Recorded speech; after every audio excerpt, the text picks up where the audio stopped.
ನಮಸ್ತೆ ಎಲ್ರಿಗೂ. ಕಿಚನ್ ಕನ್ನಡತಿ ಯೂಟ್ಯೂಬ್ ಚಾನಲ್ಗೆ ಸ್ವಾಗತ. ಇನ್ನು ನನ್ನ ಚಾನಲ್ನ ಯಾರಾದರೂ ಸಬ್ಸ್ಕ್ರೈಬ್ ಮಾಡ್ಕೊಳ್ಳೋದೇ ನೋಡ್ತಾರೆ, ಪ್ಲೀಸ್ ಸಬ್ಸ್ಕ್ರೈಬ್ ಮಾಡ್ಕೊಳ್ಳಿ. ಬನ್ನಿ, ಇವತ್ತೊಂದು ಚಟ್ನಿ ಮಾಡೋದು ಹೇಗೆ ಅಂತ ತೋರಿಸ್ತಿದ್ದೀನಿ. ಚಟ್ನಿ ರೆಸಿಪಿ.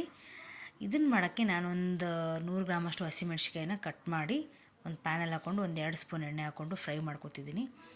ಅದು ಒಂದು ನಿಮಿಷದಷ್ಟುವರೆಗೂ ಫ್ರೈ ಮಾಡಿಕೊಂಡು ಸ್ವಲ್ಪ ಫ್ರೈ ಆದಮೇಲೆ 1-2 ನಾಟಿ ಟೊಮೊಟೊನ ಕಟ್ ಮಾಡಿ ಹಾಕ್ಕೊಂಡಿದ್ದೀನಿ.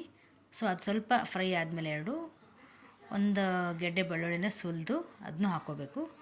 ಹಾಕ್ಕೊಂಡು 3 ಚೆನ್ನಾಗಿ ಮಿಕ್ಸ್ ಮಾಡ್ಕೋಬೇಕು. ಸ್ವಲ್ಪ ಫ್ರೈ ಆಗ್ತಿದೆ ಅಂದಾಗ ನಾವು ಹುರಿದಿರೋ ಶೇಂಗಾ ಹಾಕ್ಕೋತಿದ್ದೀನಿ. ಹಸಿ ಶೇಂಗಾ ಕೂಡ ಹಾಕ್ಕೋಬೋದು. 1-2 ಸ್ಪೂನಷ್ಟು ಶೇಂಗಾ, ಹಾಗೆ 1/4 ಟೀ ಸ್ಪೂನಷ್ಟು ಮೆಂತ್ಯ ಹಾಕ್ಕೋತಿದ್ದೀನಿ. ಮೆಂತ್ಯ ತುಂಬ ಒಳ್ಳೆಯದು ಹೆಲ್ತ್ಗೆ. ಸೊ ಆದಷ್ಟು ನಾವೆಲ್ಲ ಅಡುಗೆಗೂ ಸಾಧ್ಯ ಆದಷ್ಟು ಮೆಂತ್ಯ ಬಳಸೋದ್ರಿಂದ ಹೆಲ್ತಿಗೆ ತುಂಬ ಬೆನಿಫಿಟ್ ಇದೆ. ಸೊ ಇದು ಚೆನ್ನಾಗಿ ಹುರಿದಿದೆ. ಇವಾಗ ಇನ್ನು ಸ್ವಲ್ಪ ತಣ್ಣಗಾಕಿಬಿಡಬೇಕು ಪೂರ್ತಿ. ಅದು ತಣ್ಣಗಾದ್ಮೇಲೆ ಮಿಕ್ಸಿ ಮಾಡ್ಕೋಬೇಕು. ಇದು ಒಂದು ವಾರಗಟ್ಟಲೆ ಇಟ್ಟು ನಾವು ಯೂಸ್ ಮಾಡ್ಬೋದು ಇದನ್ನು. ಇವಾಗ ಆರಿದೆ, ನಾನು ಸ್ವಲ್ಪ ಮಿಕ್ಸಿ ಜಾರಿಗೆ ಹಾಕೋತಿದ್ದೀನಿ. ಇದು ದೋಸೆಗೆ, ರೊಟ್ಟಿಗೆ, ಚಪಾತಿಗೆ ಇದನ್ನೊಂದು ಮಾಡಿ ಇಟ್ಕೊಂಡ್ಬಿಟ್ರೆ ಮನೇಲಿ ಒಂದು ವಾರದವರೆಗೂ ಏನೂ ಆಗೋಲ್ಲ. ಸೊ ರೆಡಿ ಇಟ್ಕೋಬೋದು.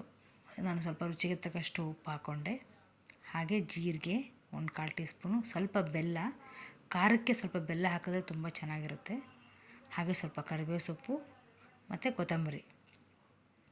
ಹಾಗೆ ನಾನು ಸ್ವಲ್ಪ ಶೇಂಗಾ ಪುಡಿ ಹಾಕ್ಕೋತಿದ್ದೀನಿ. ಆವಾಗಲೇ ಶೇಂಗಾ ಹಾಕ್ಕೊಂಡಿದ್ದೀನಿ, ಸ್ವಲ್ಪ ಪುಡಿ ಹಾಕ್ಕೋತಿದ್ದೀನಿ, ಇನ್ನೂ ಚೆನ್ನಾಗಿರುತ್ತೆ ಟೇಸ್ಟು ಅಂತ.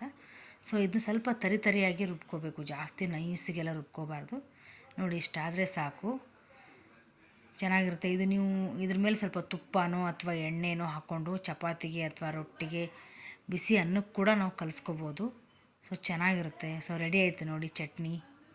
ಇದು ಟೊಮೆಟೊ ಚಟ್ನಿ ಅಂತಲೂ ಹೇಳ್ಬೋದು, ಹಸಿಮೆಣ್ಸಿಕಾಯಿ ಚಟ್ನಿ ಅಂತನಾದರೂ ಹೇಳ್ಬೋದು.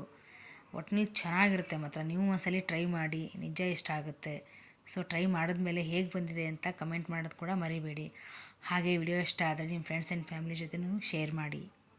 ಸೊ ರೆಡಿ ಆಯಿತು ಚಟ್ನಿ. Thanks for watching.